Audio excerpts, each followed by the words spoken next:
Cllr Gallagher. Thank you, Madam Speaker. My question is to Councillor Royden. On the 9th of May 2012, over 9 years ago, a serious road traffic accident happened at the Harrowden Crossroads, where a resident of Shortstown suffered life-changing injuries and cannot work as a result. The accident occurred because a vehicle was turning right at the bottom of the hill. As a result of this accident, I asked if something could be done about this junction. A camera was therefore installed in 2014 opposite the junction. The aim was to monitor and to notify the police of offenders. This doesn't seem to happen, as on a daily basis people are turning right. In March 2015, this junction was put in the road safety scheme, where the junction was supposed to stop offenders from turning right and to make it safer.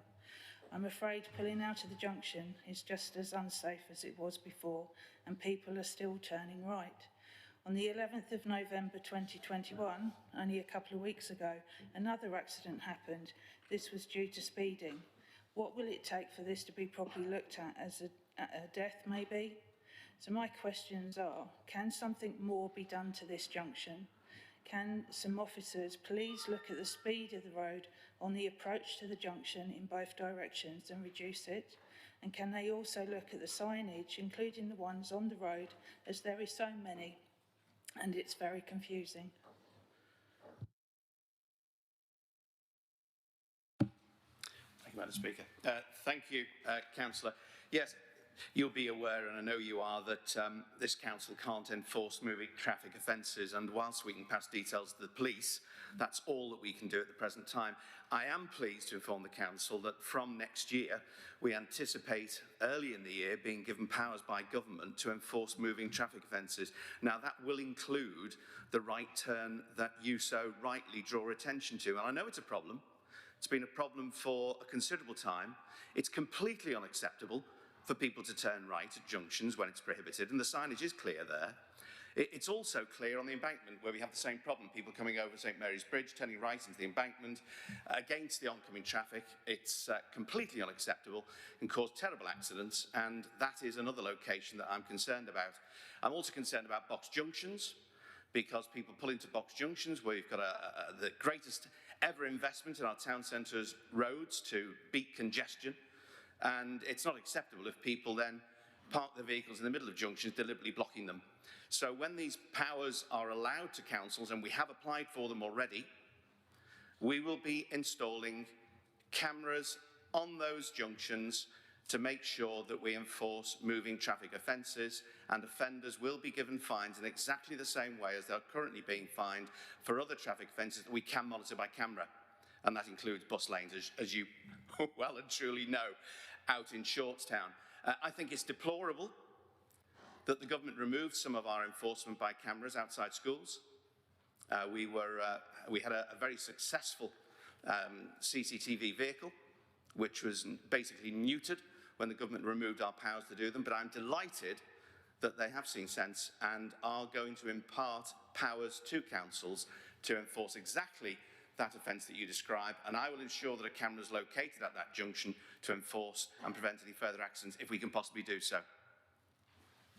Thank you, Councillor Royden.